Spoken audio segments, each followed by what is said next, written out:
अस्मद्गुरुभ्यो नमः अस्मत्परमगुरुभ्यो नमः अस्मत्सर्वगुरुभ्यो नमः श्रीमते रामानुजाय नमः श्रीमद्वरवरमणीय नमः श्रीमद्वरदगुरुवे नमः। अडियन रामानुजदासन। उपदेश रत्नमाला के 13th पाशुरम में प्रवेश करने से पहले उसका पाठ कर लेते हैं।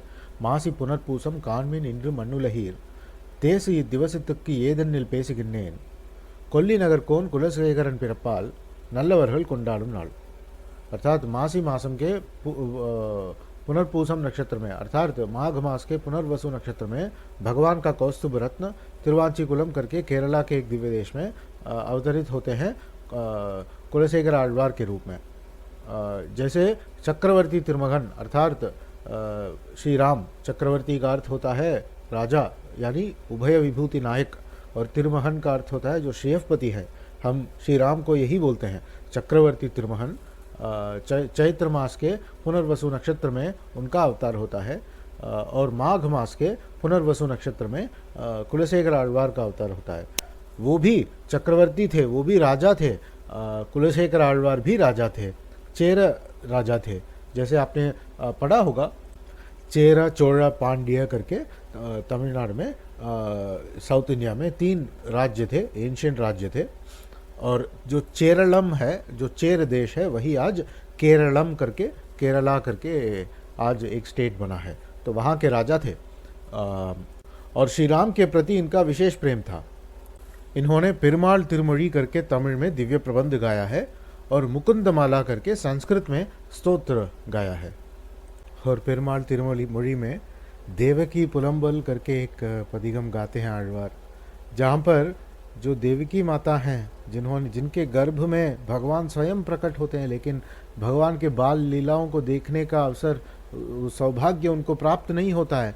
और वो देवकी माता का इतना दुख होता है उनको, और उस दुख को आழ்वार गाते हैं। वो हृदय को एकदम पिघला देता है। वो मतलब वो उन पाश्रमों का अध्ययन करते वक्त यदि आपके नेत्रों में अश्रु नहीं आ रहे हैं, आपके हृदय में अपार दुख का अनुभव किसी को नहीं हो रहा है, तो वो राक्षस ही हैं जो देवकी पुलंबल को पढ़कर भी अपने नेत्रों में जिनका अश्रु नहीं आता है।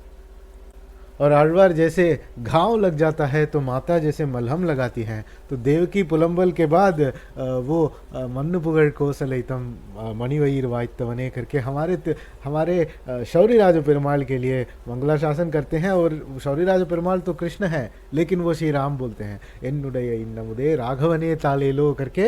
जैसे श्री राम को माता कौशल्या जैसे सुला रही हैं, प्रेम से सुला रही हैं, माता कौशल्या ने जैसे श्री राम के बाल लीलाओं का अनुभव किया है, उसको गा रहे हैं। वो जैसे माता जैसे मलहम लगा लेती है बच्चों पे, वैसे लगाते हैं आழ்वार।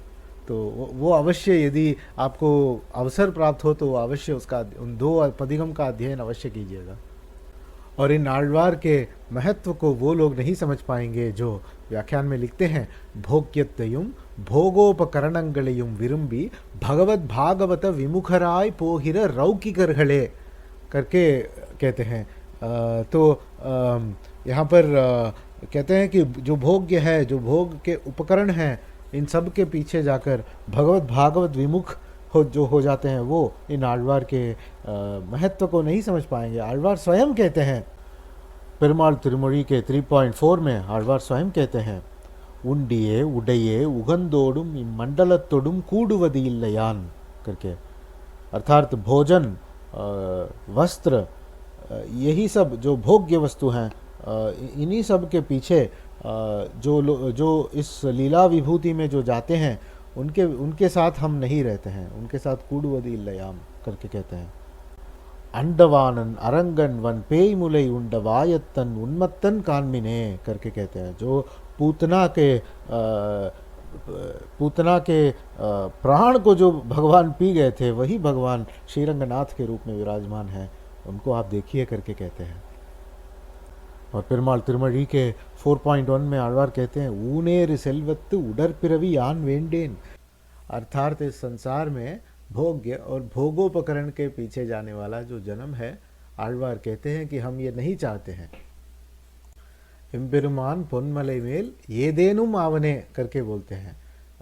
वो राजा हैं, लेकिन तिर्यक स्थावर जन्म जो है वो ये प्रिफर करते हैं श्री वैकुंठ में, सॉरी तिरुवेंकटम में येदेनुम अर्थात तिर्यक स्थावर जन्म जो है वो आழ்वार चाहते हैं। पेरुमाल तिरुमொழி के 4.9 में आழ்वार कहते हैं पडियाय किडंदु उन पवळवाय कानबेने। जो स्टेप्स हैं, स्टेप्स के रूप में आழ்वार विराजमान होकर भगवान के श्रीमुख को दर्शन करेंगे, ऐसा कहते हैं। इसलिए तिरुमला तिरुपति में जो वो एक स्टेप होता है, उसका जो गर्भगृह के बाहर वो एक स्टेप होता है, उसका नाम ही कुलशेखर पड़ी है। कुलशेखर आழ்वार के बाद, इस पाशुरम के बाद पेरुमाल तिरुमொழி का 4.9 पाशुरम है, पडियाय किडंदु उन पवळवाय कानबेने करके।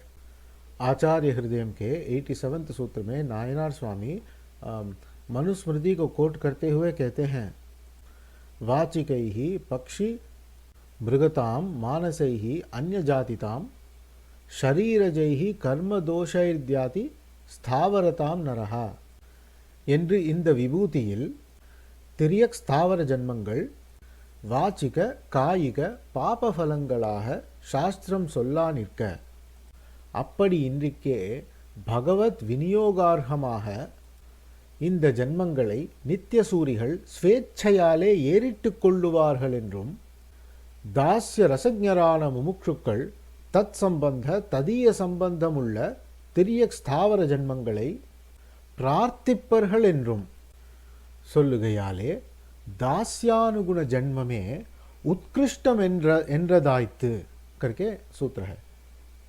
जो तिर्यक स्थावर जन्म है वो हमारे पुण्य पाप कर्मों के फल स्वरूप हमें तिर्यक स्थावर जन्म प्राप्त होते हैं, ऐसा शास्त्र कहते हैं। लेकिन जो नित्य सूर्य हैं वो सदा पश्यन्ति सूरयः ऐसे रहते हैं। तो आழ்वार कहते हैं पडियाय किडंदिन पवळवाय कानबेने, एक स्टेप के रूप में आழ்वार रहेंगे और भगवान के मुख को वो देखते रहेंगे, सदा पश्यन्ति सूरयः ऐसे ही रहेंगे। तो वो जो तिर्यक स्थावर जन्म जो है ना, वो जो नित्य सूरी हैं वो भगवत अनुभव के लिए और भगवत कैंकर्य के लिए वो स्वयं वो धारण करते हैं। और जो मुमुक्षु होते हैं वो दास्य रसज्ञ होते हैं, जो दास्य रस का ज्ञान उनको होता है, वो उनको तत्संबंध और तदीय संबंध प्राप्त है, वो भगवत संबंध और भागवत संबंध उनको प्राप्त है।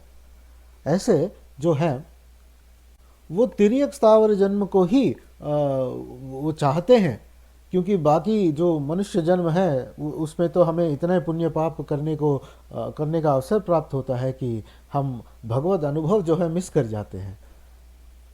तो जो दास्यानुगुण जन्म जो है, जिस जन्म में आपको दास्य भाव के अनुगुण जो है उसका जो अनुभव जो है वो आपको प्राप्त होता है, दास्यानुगुण जन्म में उत्कृष्टम इंद्रदायित्व, यही उत्कृष्ट है, ऐसा आचार्य हृदय में नायनार स्वामी कह रहे हैं। तो ऐसे जो आழ்वार हैं, जो नित्य सूरी, जो सदा पश्यन्ति सूरयः करके भगवान को हमेशा देखते रहते हैं, वैसे ये आழ்वार श्री राम को हमेशा देखते रहना चाहते हैं। और किसी भी भगवान को देखें, वो यदि श्रीरंगनाथ को देखें, श्री वैकुंठ के क्षीराब्दिनाथ को देखें, या तिरुमला तिरुपति के श्रीनिवास पेरुमाल को देखें, या हमारे शौर्यराज पेरुमाल को देखें, हमेशा उनको श्री राम ही दिखते हैं। तो ऐसे आழ்वार जो हैं, इनके ये भी चक्रवर्ती थे, श्री राम चक्रवर्ती तिरुमघन है, वो उभय विभूति नायक और शिव पतित्व उनको प्राप्त है। तो ऐसे जो आழ்वार हैं वो तिर्यक स्थावर जन्मों को प्राप्त उसकी जो प्रार्थना करने वाले जो आழ்वार हैं, और इस संसार में जो भोगोपकरण है, इन सब चीज़ों से विमुख जाने वाले जो आழ்वार हैं, उनके जन्मदिन को जो परम सात्विक जो मुमुक्षु जन हैं, दास्य रसज्ञ जो मुमुक्षु जन हैं, वो इसको सेलिब्रेट करते हैं। और उनको मणवाल मामनिहल नल्लवरहल करके कहते हैं, यही अच्छे व्यक्ति हैं, नल्लवरहल कोंडाडुम नाल करके कहते हैं। इसका एक क्लासिक एग्जाम्पल हम आपको देते हैं, कूरत्ताழ்वान। एक बार कूरत्ताழ்वान के चरित्र में हमें देखने को मिलता है कि कूरत्ताழ்वान के दृष्टि में कभी पड़ गया, वो किसी अनुभव में थे और उनके दृष्टि में पड़ गया कि कोई आकर एक बनाना ट्री से जो है वो पत्ते जो हैं वो काट रहा है, उसको देखते ही आழ்वार मूर्छित हो गए हैं। ऐसा तो जो आழ்वार जो है सॉरी आழ்वान कोरत्ताழ்वान मूर्छित हो गए हैं। तो कोरत्ताழ்वान जो है परम सात्विक है। तो ऐसे जो सात्विक लोग हैं वो इन आழ்वार को सेलिब्रेट करते हैं। तो हमने इस पाशुरम का अर्थ संक्षिप्त में देखा है। अगली बार अगले पाशुरम का देखेंगे। अडियन रामानुजदासन। चंडमार्त वेदांत विजयादि स्वसूक्तिभिः वेदांत रक्षकायास्तु महाचार्याय मंगलम।